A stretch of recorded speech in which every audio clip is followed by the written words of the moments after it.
Do you want to move to the pork cutting stuff, Adam? Yeah, we could do that. And if nobody has questions, let's do that.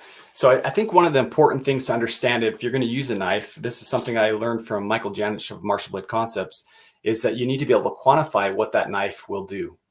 So one of the ways that we do that in Martial Blade Concepts is we use what we call pork man. So got my little pork man. Sorry, I said it wrong, didn't I? No, you're great. So what it is, it's a wooden dowel, and then you take a pork tenderloin, butterfly it in half, and then you'll take butcher's twine, so you can see that kind of underneath. You wrap that around, and then about 30 layers of saran wrap. So what that's going to do, according to trauma surgeons, it takes about 5 pounds of pressure to puncture human ligaments, tendons, skin, that type of stuff. So about 5 pounds of pressure with a sharp knife is what we're looking at. So this is a pretty close representation of what that is like. So we like to use that for different testing. So what I'm going to do to make this just nice and easy is I'm going to start with the biggest, scariest knife that I have. So if you see this one here, this is just a little Swiss Army knife here. So pretty small. If you look at the blade length on this one, you're looking at about 1.5 inches here is what that is. So to demo this, I'm not going to do any crazy windups, any hee-haws, anything like that. I'm just going to take a nice little swipe right here. And I'm going to just cut and show you what this does. Can you guys see me okay from here? Should I angle the camera a little bit? We'll angle it up a little bit. Okay, so again, nothing crazy. I'm just going to go right here. Okay, so what you can see here is if you look at this, as far as the cut on this, we are down about 1/2 inch without any crazy wind up. And if you look at the length of that cut, you're looking about a 2.5 inch cut without anything crazy wind ups on that. Yeah. So again, if you picture this being like a ligament, or excuse me, like an arm or a limb, that's potentially what somebody can do if they're swinging at you with this teeny little blade. So you've seen that. Let's show you something even smaller. So if you look at just this little box cutter here, these are just one of those little pop box cutters. Is maybe a 1/4 inch long blade is all. We'll do kind of the same thing here. So I'm going to take it, and nothing crazy. I'm just going to go right here. And again, if you look at that, as far as the depth of it, I didn't have to try very hard. And you can see that that cut in nice and deep all the way down into that wood dowel. And the length of that cut, again, is a couple inches long. So now you might say to yourself, well, hey, I wear clothes. So I live in Idaho. It gets cold here. We wear Levi's a lot. So let's show you now what a little blade like that can do with a layer of denim on it. So I'll take this little denim here, and I'm going to go to the thickest part here where the Levi is overlapped. And I'm going to do just that same thing. I'll do it with that same little box cutter just to kind of show you what a little tiny blade can do. Again, I'm going to cut this on the seam. So there's a lot of dense denim there to cut through. Oops, got the cut out. So on that one, my cut actually hit into that, didn't slice it as well. Can you hold it up a little bit more? Yep, let me actually do one more cut with it. So kind of, let's see here. Let me get the camera up and I can actually maybe show it easier. And maybe from this angle. All right, can you kind of see that? So I'm going to go right here. So again, the denim is nothing. Yeah. And if you look at the cut on this, kind of the same thing. We're just down here to the depth of this pork. Someone's asking, does the plastic wrap simulate the skin then? Yeah, so this plastic wrap simulates the skin. Excuse me, plastic wrap simulates the skin. And in reality, this is actually slightly harder to cut than actual human anatomy from the standpoint of you don't have the blood pressure on the inside pushing back on it. Yeah. But yeah, so great thing, Clint. You're spot on with it. As a box cutter, kind of like this is what happened with 9/11 is how they overtook the plane. You're spot on with that. So people look at it and they'll say, hey, that guy only had a knife. Why did the police officer shoot him? Well, you can imagine the kind of damage that can be performed with something so small. Yeah, I wouldn't think that, actually. Maybe the box cutter, I would have thought that, but that almost is like a little kid's knife. Yeah, it's just a Didn't seem teeny like it little would do Swiss much. Army. Yeah. Yeah.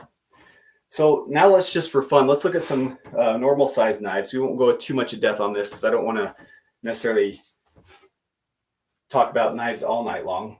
Well, that's okay if you do. So if you look at this one, this is probably a fairly common type of knife that's used in attack, just a cheap kitchen knife. So let's look at that. And there's some things we can learn from using this.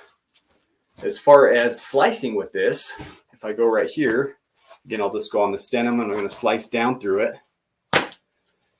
Cut through the denim, no problem. And then as far as the cut, it's straight down in there. What you'll notice is you'd assume that the cut would be bigger and longer, but because of the arc of my hand, once I hit the end of that, it kind of dissipated the energy. Oh, okay.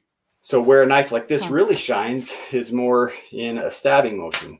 And see how easy it is just to penetrate through stuff from that standpoint.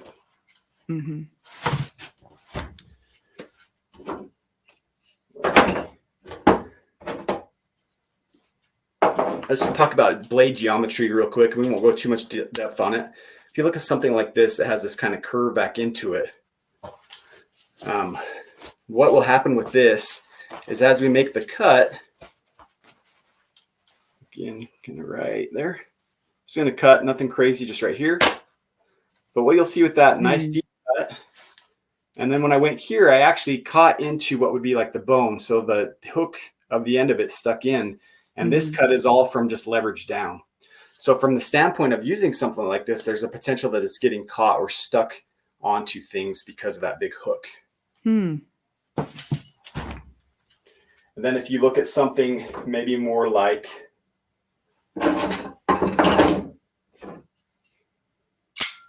this one, you'll notice that it has a lot more belly or curve into it. So when we look at how something like this cuts, what you'll find with it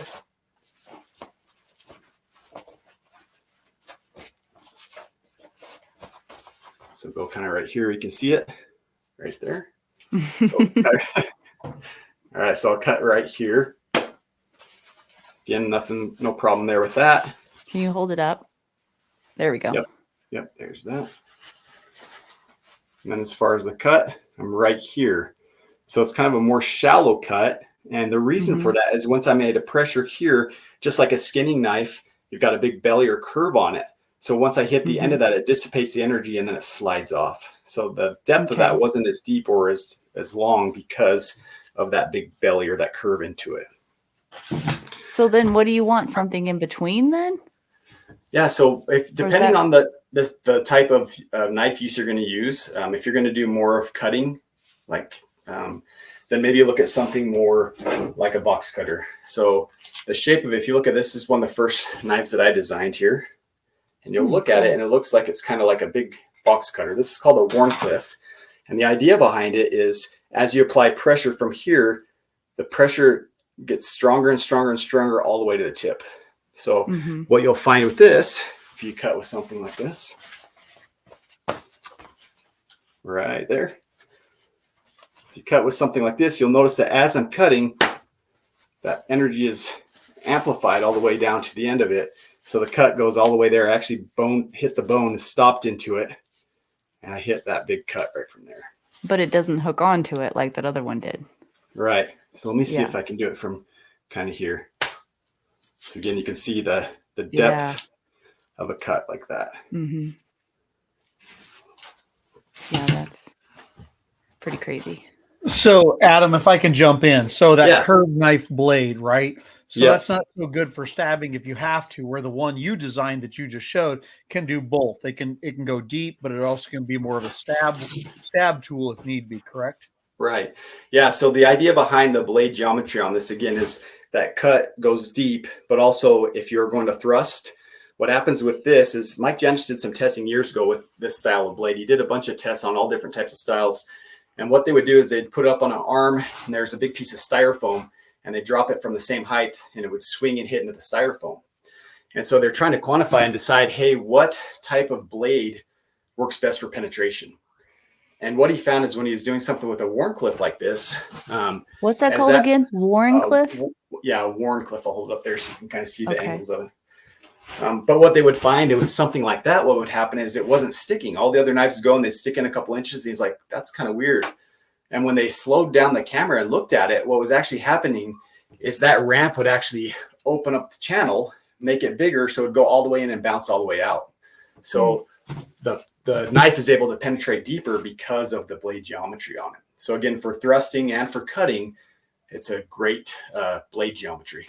So if you looked at it almost from aerodynamics, from the tip forward, right, it's cutting the air well, which also means it should cut through, say, objects you might penetrate through, right, skin, clothing, whatever else. It should do that and go deeper with it. From what I see of the design of it, it looks like a pretty good design. Yeah. Yep. That's exactly right. Yep. Okay. Yep. Is there more pork cutting to be had? There can be. Is there any questions on the pork? We have more if you want, or we can end it with that. No, there's no questions yet. Usually people are pretty quiet till the end. So, but if there's something in there, we'll throw it in maybe if we need to. Okay. Just for fun, we just designed this knife. This one's going to be coming out soon. And so probably not something you carry around in your backpack, but this is a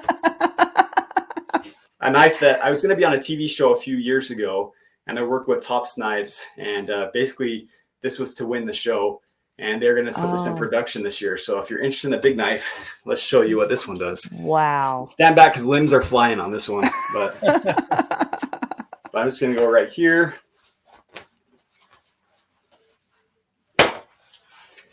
Yeah, so I snapped that thing down into, again, no crazy windups or anything, but I had also tension here, but you can kind of see what that did. Again, I'm holding the stick as I'm doing this, but yeah, don't want to be on the bad end of that either. No kidding. So if I can throw a question here, right, Adam? So I grew up in West Africa. I used machetes all the time, right, to clear entire fields, jungle, whatever else. That knife does not look like a machete. It looks more like a weapon of war. Am I correct in that? Yeah, so this is actually based off of a Filipino fighting knife. It's called a ganumting.